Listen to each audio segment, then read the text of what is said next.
This is, I think, this is roll 12, isn't it?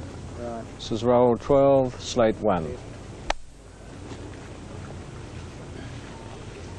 At the end of the war, there were numerous reports of the army throwing down their guns and running away.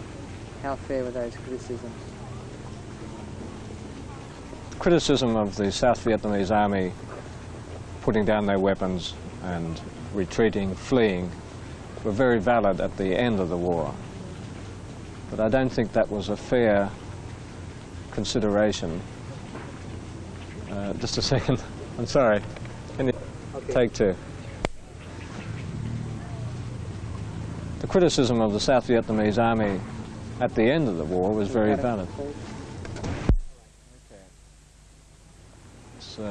Starting that take again. The criticism of the South Vietnamese army at the end of the war was valid. They did put down their weapons and they did run away, with some notable exceptions, of course. But I don't know whether that's quite fair after 15 years of war. That was brought about mainly by the political decision of President Thieu. Nobody knows now why he did it. Was to withdraw from the Central Highlands and the northern provinces of South Vietnam, and to announce it. I don't know any military commander or president in history who has announced his intentions, particularly such an important and serious intention like that before, announced to the enemy what he's going to do. It left the South Vietnamese army with no legs to stand on, I mean almost literally.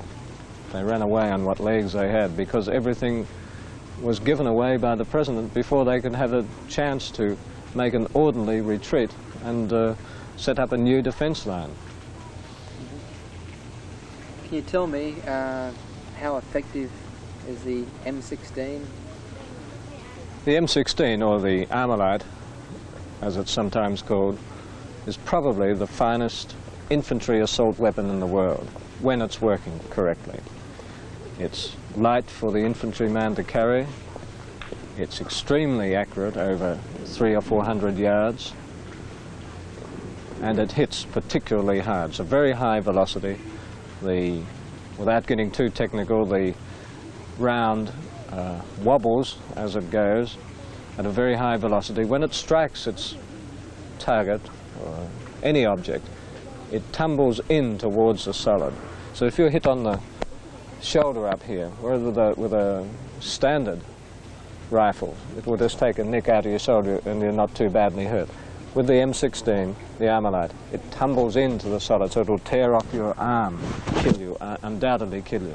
If it hits you on the leg, it'll usually take the lower leg off if it hits you, if you're hit on the lower leg. If you're nicked anywhere around the body, it inevitably leads to death. So it's very, very destructive. In that way, it's a very good weapon for an army to have. Just tell me it was the weapon that the Americans and their allies used. The M16 was the standard weapon in the American army during the Vietnam War. Most of their allies used the M16 also. Right. Can we cut there, please? This is take 4, is it? Yeah. Take 4 on roll 12. Can you give me a summation of what it's like to be tagged as a war correspondent, or what Vietnam did to you in that respect? I didn't seek to be a war correspondent or a combat cameraman, but it happened that way because I was based in Asia and the big story was the Indo China War. Now, unfortunately, I'm typed as a war correspondent in general, so that when I left Indo China in 1975 after 11 years of war, my first assignment on staff for NBC News was to go to Angola, where the war was in full swing, and I stayed there for several months with the guerrilla forces opposing the communists. Then I went on to Rhodesia, which of course is in a war situation.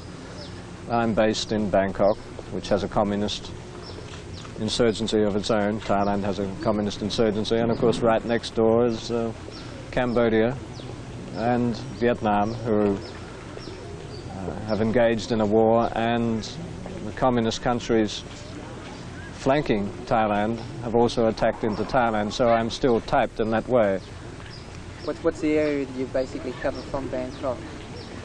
From Thailand, where I'm based, I cover Southeast Asia in general. At times the Middle East. I've worked in Beirut, which is on a permanent war footing, and in Africa. Is it just a job to you, or do you enjoy doing what you do? I enjoyed it a great deal, despite the war in Indo China. I felt I was deeply conscious of what I was doing, and I believed it was worthwhile. Now it's more of a job than a vocation as it was before. I'm still very interested, and I don't know what else I could do. This is my job. I alternate now by being sometimes very interested and involved. Other times I'm a bit lackadaisical about it all. Okay, this is take 5, I think, on roll 12.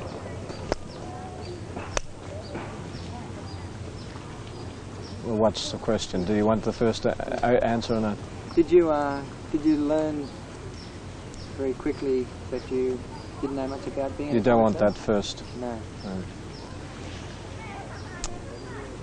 Well, you know, the first thing I learned was that I knew nothing. So I decided, quite rightly as it turned out, to watch the soldiers. If they went down, I went down. If they ran forward, I went forward. If they took cover, any sort of cover, I took it. I just concentrated on them, not on what was happening somewhere else or where the enemy were. If you've got to take cover, you take whatever is available, any indentation in the ground. Anything is better than nothing. Even if it's only 3 or 4 inches, it may save your life. If you've got to crawl there, well, you crawl there. You worm your way like a snake, like a worm, if you like. Sometimes I found that I was caught in open paddy fields because in Indo China, a lot of the fighting was done across rice paddy field country, inundated. Then you've got no option. You've just got to run to the nearest cover, which is a small dike, just 2 or 3 feet high. Quite often, when you take cover behind those dikes, you're up to here in water because you're in the field. But if it saves your life, well, you do it. If you're caught in the open, you've got real problems because that's when they like to hit with rockets and mortar rounds, any shelling at all, to destroy the military unit with shrapnel. It's pretty devastating because you've got thousands of small pieces of metal flying in all directions, any one of which can easily kill you.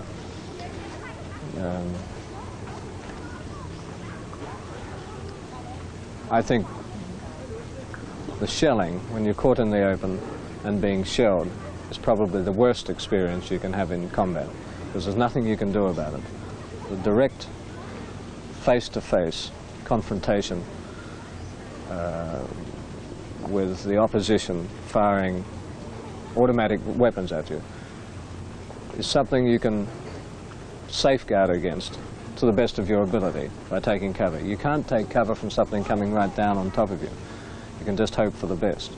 Safest place always, anyway, for anybody inexperienced is to stay with the troops. Even when they split and run, if they have to do that, you go with them too, because there's no alternative.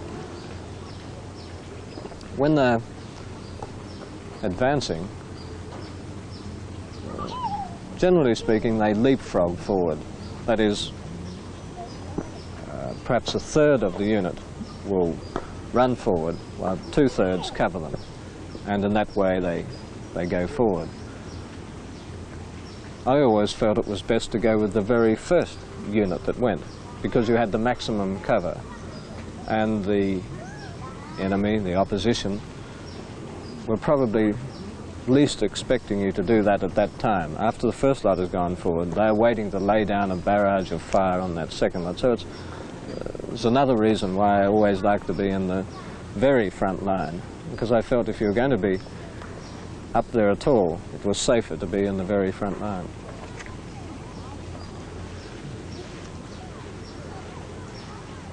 But, you know, combat is never the same 2 times running. There's always something a little different. And after 11 years, I was still learning something different. I learned from the Viet Cong 3 hours after they captured Saigon, after the surrender. And I went on a firefight with them in the streets of Saigon. And I began to learn all over again.